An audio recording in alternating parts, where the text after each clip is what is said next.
Aux premières heures du 14 mai 2008, un jeune homme de 19 ans conduisait sa voiture dans une zone rurale quand soudain sa voiture est tombée dans un fossé. Confus quant à ce qu'il devait faire, il a alors appelé ses parents et leur a demandé de venir le chercher. Mais lorsque ses parents sont arrivés à l'endroit mentionné, ils ne l'ont jamais trouvé. Le nom du jeune homme est Brandon Swanson, et c'est le cas de sa mystérieuse disparition. Brandon Swanson est étudiant dans le programme d'éoliennes du Minnesota West Community and Technical College, et le 13 mai 2008 était le dernier jour de sa première année. Alors pour fêter ça, lui et ses amis ont décidé d'aller boire un verre chez un de leurs amis à Linz. Mais Brandon n'y buvait pas beaucoup et il avait quitté la fête vers 22h30. Pour assister à la fête d'adieu d'un camarade de classe à Canby. Comme avant, il n'a bu qu'un seul verre de whisky à la Canby Party, malgré les nombreuses boissons disponibles sur place. Et les témoins qui étaient là ont affirmé que Brandon n'avait pas du tout l'air ivre. Brandon est resté à la fête jusqu'à peu après minuit. À ce moment-là, il sentit qu'il en avait assez de faire la fête et décida de retourner chez ses parents à Marshall, qui pouvaient être atteints en environ 30 minutes en voiture. Alors avec ça, il est monté dans sa voiture, a démarré le moteur et a commencé à rentrer chez lui.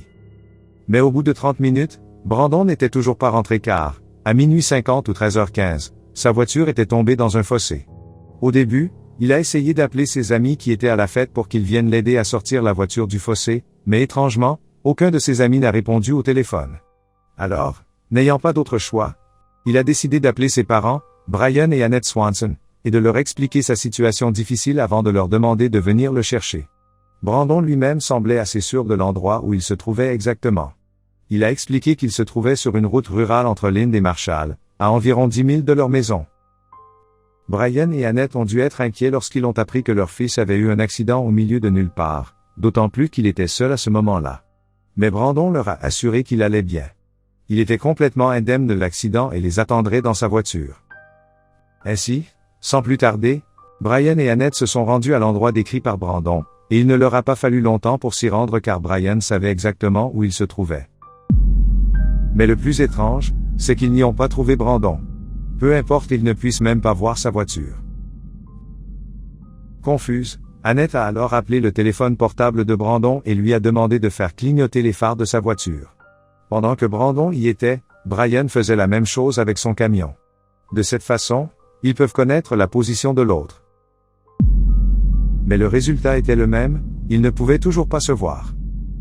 Annette était absolument sûre que Brandon avait effectivement clignoté ses phares parce qu'elle l'avait entendu appuyer sur l'interrupteur d'éclairage de sa voiture au téléphone.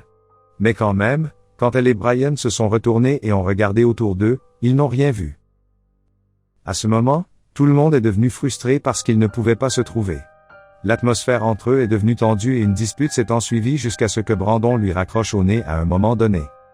Réalisant que son fils était en colère contre elle, Annette a immédiatement rappelé Brandon et s'est excusée d'avoir été frustrée alors qu'elle aurait dû l'aider. Cela ne dérangeait pas vraiment Brandon, et il lui a dit qu'il retournerait chez son ami à Linz et les attendrait là-bas. En entendant cela, Brian a convenu qu'il ramènerait Annette à la maison, puis qu'il retournerait seul à Linz pour récupérer Brandon. Alors dès que Brian a vu sa femme entrer dans leur maison, il a précipité sa voiture vers Linz. Sur le chemin, Brian a de nouveau appelé Brandon, qui se dirigeait vers Linz. À ce moment-là, Brandon avait quitté la route principale et descendait la route de gravier, pensant qu'il pourrait se rendre en ville plus rapidement avec le raccourci. Il a également informé son père de son environnement pendant qu'il marchait, au cours duquel il a traversé plusieurs clôtures et entendu le bruit de l'eau courante. Puis quelques instants plus tard, il a dit qu'il pouvait voir de loin les lumières de la ville. Pensant qu'il était proche de la ville, il a demandé à Brian de le rencontrer sur le parking d'une boîte de nuit à Linz. Cependant, les deux ont continué à se parler au téléphone jusqu'à ce que, exactement 47 minutes après leur conversation, Brandon crie soudainement « Oh, merde !» Après cela, l'appel s'est soudainement déconnecté, ce qui a fait paniquer Brian parce qu'il pensait que Brandon avait glissé et était tombé. Il a essayé à plusieurs reprises de rappeler Brandon, et son téléphone portable sonnait à chaque fois qu'il appelait. Le seul problème est que Brandon ne décroche jamais. Brian et Annette ont ensuite contacté les amis de Brandon et ont demandé leur aide pour le retrouver. Ils ont tous parcouru les environs, des routes de gravier aux terres agricoles. Mais ils n'ont trouvé aucun signe de Brandon ou de sa voiture. Ainsi, à 6h30, le 14 mai, Annette a contacté le poste de police de Linz pour signaler la disparition de Brandon et demander leur aide pour le retrouver. Mais la police a demandé à Annette et Brian d'attendre qu'il rentre à la maison, pensant qu'il ne serait pas inhabituel pour un adolescent de l'âge de Brandon de sortir toute la nuit, surtout après avoir terminé ses cours universitaires. De plus, Brandon est légalement un adulte.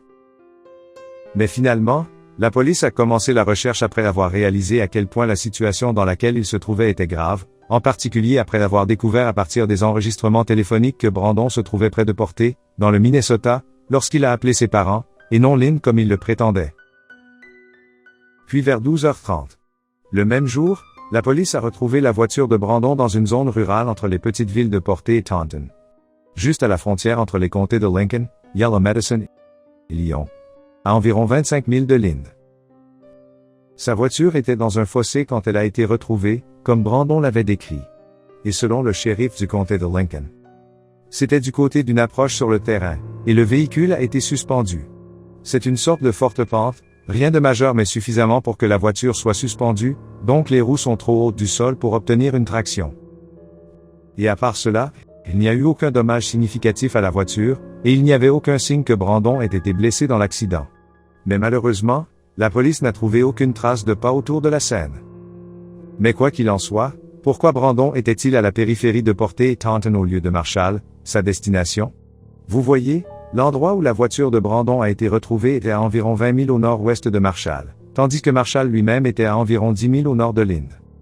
Il était impossible que Brandon ait oublié le chemin de sa maison, et la police n'a trouvé ni alcool ni drogue dans sa voiture. N'oubliez pas non plus que ses amis pensent que Brandon n'est pas ivre lorsqu'il quitte la fête. Personne ne peut donner une réponse définitive à part Brandon lui-même. Mais ils ne l'ont jamais retrouvé, malgré les bénévoles, les forces de l'ordre et le personnel d'urgence qui ont tenté de le retrouver pendant plusieurs mois après sa disparition. Ils l'ont recherché à pied, à cheval, en utilisant des véhicules tout-terrain et en déployant des chiens renifleurs. Mais le résultat est nul. Cependant, des chiens renifleurs ont conduit les enquêteurs sur les rives de la rivière Yellow Medicine, ce qui a amené les autorités à penser que Brandon avait glissé et était tombé dans la rivière. Ils soupçonnaient Brandon d'avoir été emporté par le courant de la rivière. De plus, la rivière coulait si vite et si haut quand il a disparu. Mais cette théorie ne s'avère pas vraie, car s'il était vrai que Brandon avait été emporté par le courant, ils auraient dû pouvoir le retrouver soit dans la rivière elle-même, soit en aval. Certains pensent que Brandon est tombé dans la rivière, mais il a réussi à sortir de l'eau et à continuer à marcher avant de mourir d'hypothermie, étant donné que la température la nuit de l'accident était d'environ 39 degrés. Mais cette théorie est également devenue indémontrable car son corps n'a jamais été retrouvé près de la rivière. De plus, si Brandon tombait dans la rivière, son téléphone portable cesserait instantanément de fonctionner. Mais, en fait, son téléphone portable fonctionnait toujours lorsque son père l'a appelé après que le rappel ait été déconnecté. Son téléphone était toujours allumé même 2 jours après sa disparition. Il est possible que son téléphone soit tombé par terre lorsque Brandon s'est glissé dans la rivière. Mais encore une fois, il n'a jamais été trouvé autour de la rivière. Alors qu'est-il vraiment arrivé à Brandon Swanson? Plusieurs autres théories tentent d'expliquer sa disparition. La première est que Brandon a peut-être planifié sa propre disparition et mis son plan en pratique le 14 mai 2008. Il a donc peut-être vécu ailleurs, de manière indépendante et sous un nom différent. Mais le problème avec cette théorie est, pourquoi Brandon ferait-il cela? Certes, nous ne pouvons pas dire ce que les gens pensent, mais Brandon ne montre jamais de signe de vouloir disparaître. Il n'a aucun problème avec sa vie, sa famille ou ses amis. Et surtout, pourquoi essayait-il de contacter ses amis quand sa voiture est tombée dans un fossé? Pourquoi a-t-il appelé ses parents et demandé qu'on vienne le chercher? Il pouvait le faire sans prendre la peine de les appeler s'il voulait vraiment disparaître.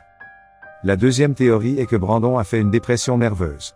Mais les chances sont très minces car à part qu'il n'en a aucune trace, sa famille et ses amis le décrivent comme un individu mentalement stable. De plus, il a parlé clairement comme d'habitude lors de sa dernière conversation téléphonique avec ses parents. La troisième théorie est que Brandon a été victime d'un homicide. À ce jour, personne n'est connu pour avoir un motif pour le tuer, mais parfois les individus n'ont pas besoin d'une raison pour prendre la vie d'une autre personne, même si cette personne leur est inconnue.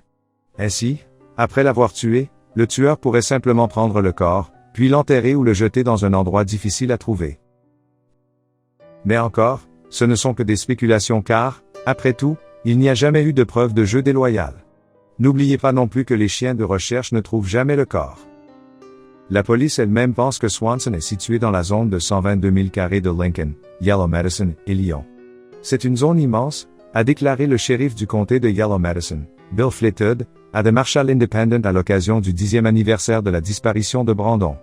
Si vous prenez la zone immédiate où se trouvait la voiture, puis le moment où il parlait au téléphone avec ses parents, qui sait dans quelle direction il est allé et quelle distance il a parcouru? Quant à Annette et Brian, les parents de Brandon espèrent toujours trouver un jour un peu de lumière chez leur fils.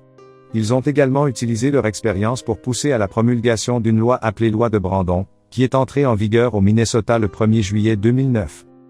La loi oblige les autorités à mener une enquête préliminaire dès qu'elles reçoivent un rapport de personnes disparues, sans délai, quel que soit l'âge de la personne disparue. Donc, avec cette loi, espérons-le, il n'y aura plus de cas comme ceux vécus par les parents de Brandon, où on leur a demandé d'attendre alors qu'ils s'inquiétaient pour leur fils disparu. Mais que pensez-vous de tout cela? Selon vous, qu'est-il arrivé à Brandon cette nuit-là? Faites-le nous savoir dans les commentaires.